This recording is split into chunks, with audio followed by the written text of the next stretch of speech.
Hi, welcome to Top of the World News. I'm Jim Lynch. Please like and subscribe.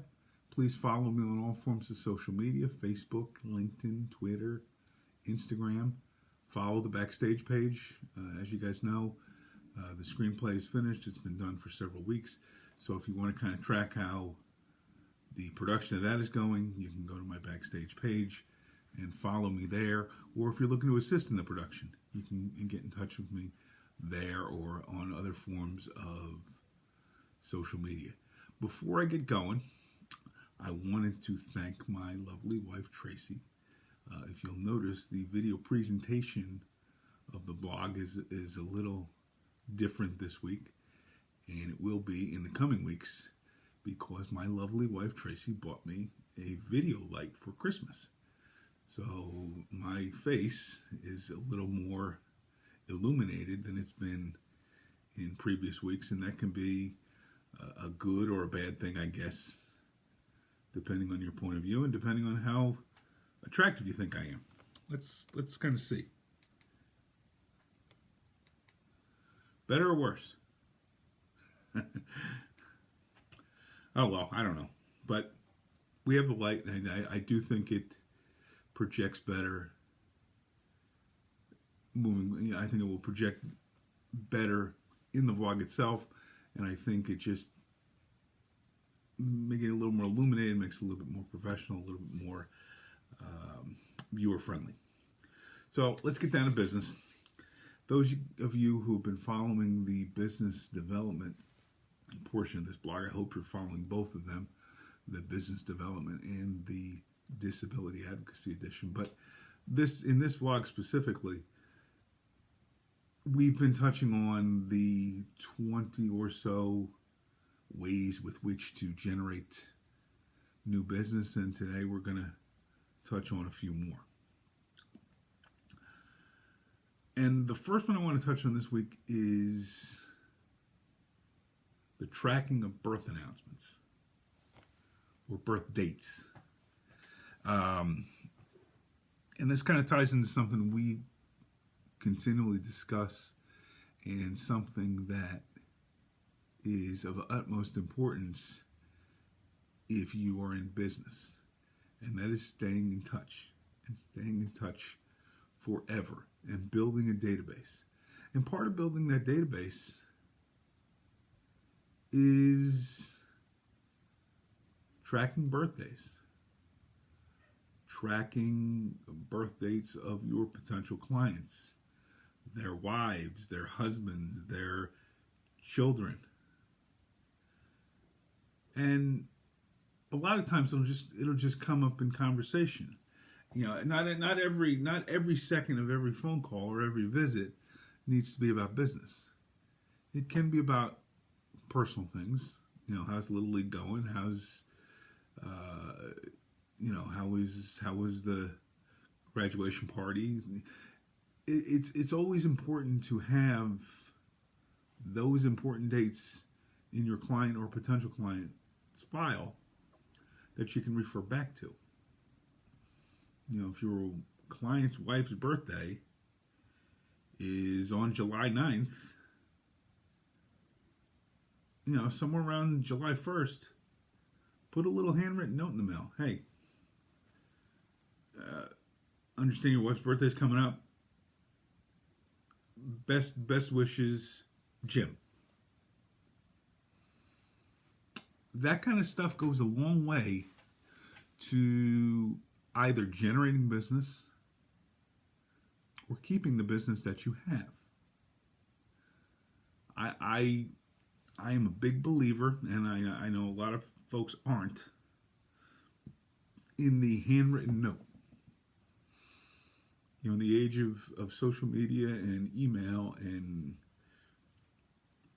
instant messaging and tweeting and things of that nature, that kind of thing has gone by the wayside. But that little bit of a personal touch is still going to carry a lot of weight when either keeping or generating new business or generating new clients. If I send an email to someone saying that exact same thing, I understand your wife has a birthday this week, best wishes, Jim, Oh, that's nice. And then they delete it and they go on with their day. If I send them a handwritten note, that note's going to stay in their desk. It's going to go home with them in their briefcase. They're going to show it to their wife. They're going to say, hey, look what I got from Jim. It was kind of cool that he remembered that. Keep track of those types of announcements, birthdays, anniversaries, graduations, things of that nature. When I was working in the mortgage lead business, birth announcements were considered life cycle events. A birth announcement of the birth of a child is life altering. So when I worked in the mortgage business, and I would tell my mortgage brokers, keep track of those things. The reason you do that is because if they have a child or twins or whatever, there's a pretty good chance they're going to need a new home, a larger home, a bigger living space. That's important to you. You need to know that. And you need to use that information to either generate new business or get new clients. Okay, next thing. Going back to school. We've touched on this a lot as well. Knowledge is power. You want to find any and all courses that are being offered in not just your field, in your professional life, but just in terms of self-improvement. Take a public speaking course. We've talked about Toastmasters in the past and the value that has. Take a creative writing course. Take something that's going to expand your horizons, because that eventually will spill over into your professional life. But certainly, take courses in your professional field as well. Don't just buy the book. Don't just do the home study. But go and attend the classes. Now, I know that's not something we can do right now, given the current state of affairs. But when things do open up again, get out and take the classes. You know, getting the book or doing the home study is great, but you're going to learn better if you're interacting with other students. If your wife's not trying to talk to you about her day, if the TV is not on in the background, if the kids are not yelling and screaming, take that time, take that 45 minutes, take that hour, take that 2, 3, 4 hours, however long the course is, and focus on that. And it's going to be a wonderful opportunity for networking.